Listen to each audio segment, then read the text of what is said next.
all you slashaholics. Thanks for coming back to this simple little channel for all your horror needs. As always, I am Jenny. And I'm Hallie. And we just want to thank you for all the views and your comments. It really means a lot to us. That's right. We may have love for all of this, but we wouldn't be here without you. Mm-hmm. Absolutely. So let's rip open this heart-shaped box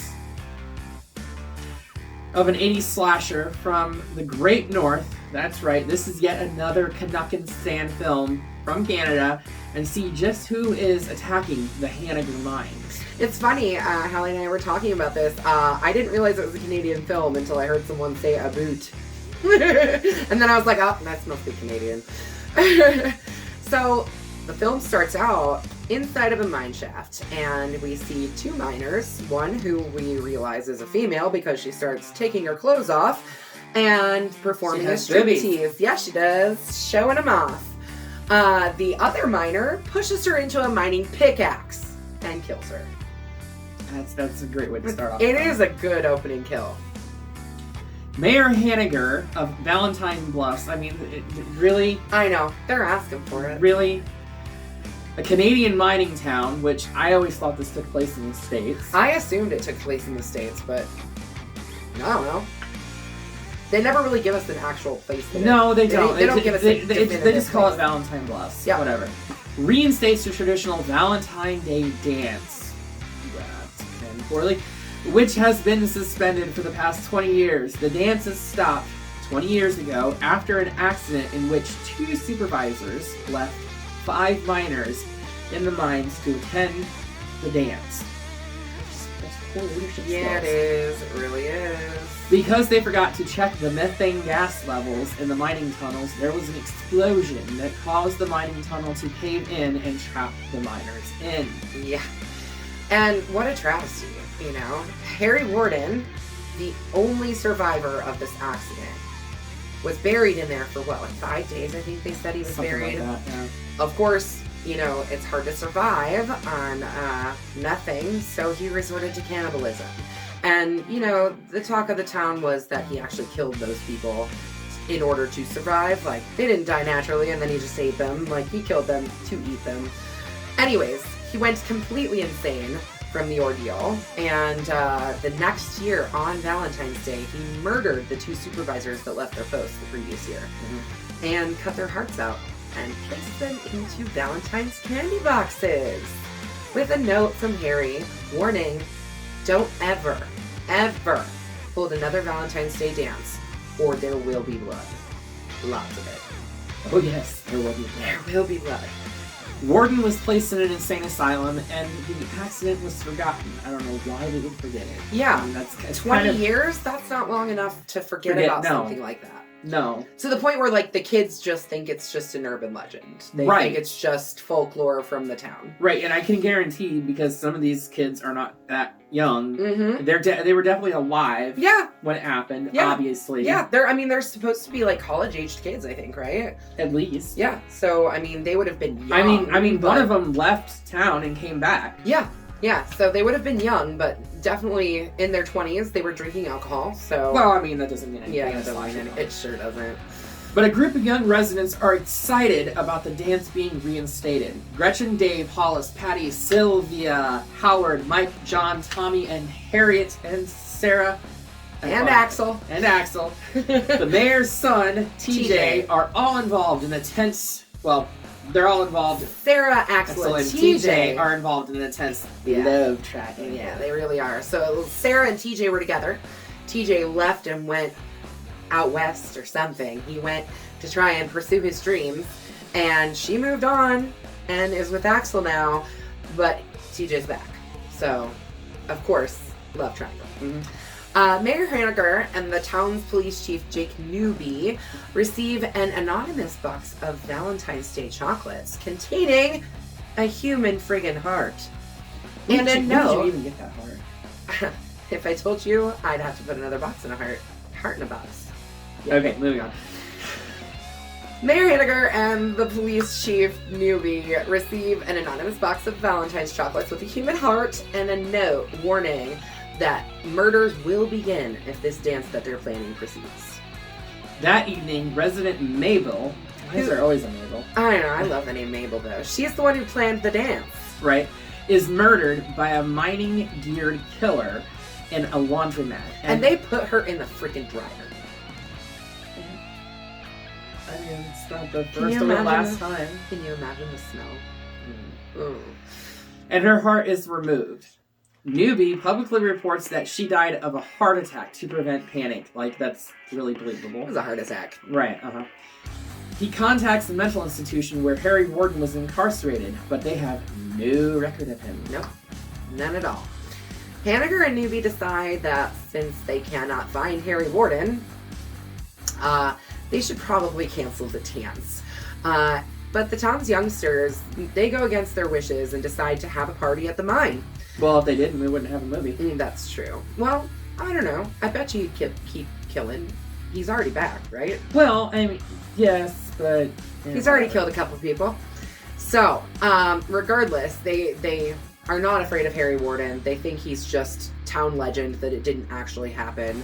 And even the bartender who tried to warn them over and over again, like, this is not a good idea. Don't have this party. Harry Warden's gonna get you.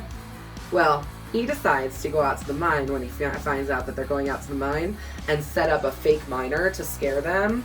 Only he proceeds to get killed by the real miner.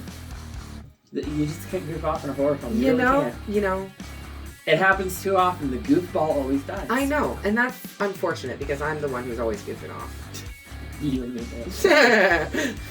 At the party, the miner brutally kills Dave. His heart is subsequently found boiling in a pot of hot dogs. And his head is in the freezer. Right.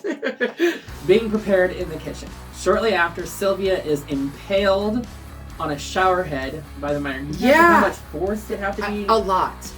Right. Yeah. So that at this point, they actually they go down into the mines because they're the party goers are like, hey, this will be fun. Let's go down into the mines.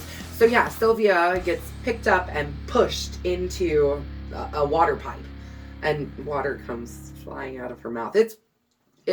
I have to give this movie one thing. It has got some brutal kills. Some really, really brutal, lots of good gore and blood. You try killing somebody with a pickaxe. Yeah, it's not going to be brutal. It's going to be brutal, that's for sure. By the way, we do not condone violence in any way, shape, or form. This is all for entertainment. This is movies. Yep. So, no. When others realize Dave and Sylvia have been murdered, they contact the authorities, but several of the partygoers, as Jenny so eloquently stated, decided to go down to the mines because, if I remember correctly, it's like a roller coaster. Yeah, going 2,000 feet down under the ground. Yeah, fuck that. I'm done. I'm good. I'm good. So, Newbie rushes to the mines with the police to rescue them, and unfortunately, the miner impales a large drill into Mike and Harriet, like straight through them, and then shoots a nail gun into Hollis's head, which makes me so sad because I actually really love the character of Hollis. I don't know why. He's the one that I just like gravitate towards, maybe because he's a little bit funny and he's a chubby guy, and you know, you don't get to see a lot of chubby characters, and I always whenever I see my fat people, I always want to love on them. Yeah, but us chubby people don't last long. We don't. Heartbreaking. I think it's because we can't run fast enough. Yeah. Either way, Hollis gets shot in the head with a nail gun, and literally, that's all it takes to kill him, is the shot to the head with this nail gun. Well, did we ever see how long the nails were? No. I mean, they could have been very long. Yeah, we are in a mine here. But not to mention, as long as the nail penetrates the cranium, it's going to hit the brain pretty much. Yeah, for sure. Not much different than the guns they used to kill the cows. Cattle. Yeah, exactly. Yeah. Horrified, Howard flees, and now there's 4 people remaining trying to climb to the top of a ladder. And as they get to the top of the ladder, Howard's body falls and is hung and beheaded at the same time. Like, the force from his body falling rips his head off, and his body and head fall to the ground. And of course, they all climb down really, really fast. While fighting their way out, Axel drowns and Patty is killed by the miner. The miner chases TJ and Sarah, and a fight ensues. The minor is revealed to be Axel, who apparently faked his own drowning. Yep. So here's where we get a flashback sequence. And a very cheesy flashback. It is cheesy. I mean, seriously. I mean, anytime you're doing flashbacks, especially in 80s horror films, they do tend to be like that like overly, yeah, like, but just that like overly like smoky look with like, you know, and it's always like told from the kid's perspective down narration. Right. Yeah, no. So, in our nice flashback sequence, we get, we see that Axel's father was one of the supervisors that was killed by Harry Warden. And when he was a kid, Axel actually witnessed Harry Warden killing his father and tearing his heart out, which absolutely traumatized him, rightfully so. I think that would traumatize any child. I don't think you even have to be a child to be traumatized by something like that. I can tell you from personal experience, seeing some shit that I saw as a kid kind of traumatized me towards gratuitous violence and capacities. Yeah, I understand that. TJ hits Axel with a rock, resulting in the tunnel collapsing, which traps Axel. As Newbie and the police arrive to rescue TJ and Sarah, Chief Newbie reveals to them that Harry Warden died 5 years earlier. So Harry Warden couldn't be the killer. No. But TJ and Sarah hear a rescuer shout that Axel is still alive, and they rush back to the scene.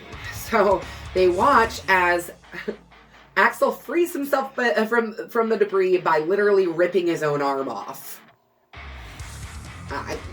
That's fine, I guess. I don't know how anyone could rip their own arm off, but nonetheless, he runs deeper into the mine, shouting threats that he and Harry Warden will return and murder everyone in town, and saying in a super creepy way, "Sarah, will you be my Bloody Valentine?" It seems to be implied that Axel's words are just words of insanity and blood loss, but it's implied that he's dying. I mean, not so hello, he ripped his own arm off. Well, about the only person that I know that survived, like, an arm coming off was the drummer from Bloody Valentine. Well, yeah, and that dude from 127 Hours. Yeah. He severed his own hand, man. Anyways. The film ends with Axel laughing maniacally as a ballad for Harry Warden, which this was literally the funniest part of the film. It's literally like a bluegrass, like, yeah, and the music in ballad. this film, it's all original music. I looked that Right. up because at one point I thought I heard Dolly Parton's voice, and I was like, is that my Dolly? But no, it wasn't. It was just an imitation Dolly. But yeah, it was all original music, so they probably wrote that beautiful love ballad for Harry Warden just for this movie. But the music plays over the film's credits, leaving the ending kind of ambiguous because we don't really know what happens. Yeah, with Axel did Axel die? Is he going to come back and try to kill the rest of the town? You know, we have to give one thing to the Canadians. They definitely set films up for sequels. They do. We saw even if that sequel doesn't happen. Right. We saw this back with Black Christmas when we reviewed that in December. This is the same principle. I love an open-ended story. Even if it doesn't get a sequel, can often leave it to be a little bit creepier. Because you're stuck going, oh gosh, he got away. Yeah. You know? I mean, in this case, Axel definitely got away. They did not catch him, at least not in the movie time that we watched. Nope. And we never got an actual sequel because the 2009 one is just a remake. It doesn't tell any part of this story. It is a remake of the story. So we never got a sequel. It would be interesting to see My Bloody Valentine 2. Yeah, it'll never happen. But it would be interesting. Although, now that being said, I just saw this. We'll probably strike this. I Know What You Did Last Summer is getting a sequel. Oh, Lord. With Freddie Prinze Jr. and Jennifer Love Hewitt coming back. Okay. I could be into that. So we are getting legacy sequels. I was gonna say we're in the age of the legacy sequels. Scream, Candyman, Halloween, they're all fucking doing it. Texas Chainsaw Massacre. I know we don't like to count that one because it was absolute trash, but you know, it still was a legacy sequel. Yeah. Because they brought Sally back. Yeah. Well, what were your final thoughts on My Bloody Valentine, though? I actually enjoyed it for what it was. 80s slasher. We grew up in the 80s, so this is like our childhood. But I don't know. I like the 80s slashers. I do too. I love the 80s horror. I have to be honest. This movie has really inventive kills, great gore, hearts being ripped out and put into boxes. The story is great. You do not know who the killer is until the end. No, like, you really don't. You're out. on the edge of your seat guessing, like, could it be this person? Could it be that person? Is it actually Harry Warden? Did he really come back? Like, I think that the story is told well, and it leaves you on the edge of your seat and gives you, like, a major surprise at the end. I loved it. Definitely a Bloody Machete up for me. Not 2 Bloody Machetes straight up from us. Not just for nostalgia purposes either. Oh, no. This is an actually good film. I would generally hold it up there with like the likes of like Friday the 13th and, you know, the traditional 80s slashers that we've seen or, you know of. Yep. But with that, we are done with My Bloody Valentine, so we are getting that hell out of here. Out of here. Speaking of hell, the hell is coming. The hell is coming. Demons to some become angels to few. Yes. In what we will affectionately call Hellraiser. We've talked about it, we've teased Clive Barker before, but we are officially going to be diving into... We did do Clive Barker in our last video, remember? We did Candyman. We've done Clive Barker already. But it was an adaptation. It was an adaptation that was adaptation. Yeah, it was a very loose adaptation. This is more on par to a direct adaptation, and I believe, didn't Clive Barker even direct Clive Barker directed the first and the second. I thought so. So, yeah, after that, he became a lot more hands-off because the story ran away from him. Yeah. It very much ran away from what this was based on a novella. Like, it's like a 100-page small novel. So, I mean, it's exciting to see a film made off of this. And I'm also, like, I was just talking about the new Hellraiser movie the other day and how fantastic that was. Please, watch Hellraiser and then come back in 2 weeks and we're going to talk about it. Because it is and while you're watching Hellraiser, watch Event Horizon too, and tell me if there's not parallels between them. They go together. I'm telling you, they go together. I am convinced, 100% convinced that Event Horizon isn't set in the same universe. Yep. Or if not in the same universe, at least the same universe where these motherfuckers reside. Mm-hmm. The same hell, the same place. Mm-hmm. So with that, come back here in 2 weeks' time when we will be checking out Doug Bradley's Pinhead in Hellraiser from Clive Barker. Yay! Until then, be sure to slash that subscribe button. And make sure you stab the like button. And ring that grave bell so you don't get buried behind and can stay up to date on all our videos. It really does help us. We like all the likes, all the comments, everything. It really, like, it helps with our algorithm and it helps to get our name out there better. So please, even if it's just a quick hi, I love you guys. Leave comments. Or you know, you guys suck. Stop doing what you're doing. Yeah. We don't care. Tell us comment. what you think. We want to know. Right. We want to know what's working, what you like, what you don't like. That's how we can cater this more towards you guys. We want you to tell us if there's something that we're missing out on. Exactly. Exactly. But until then, we will see you in the afterlife.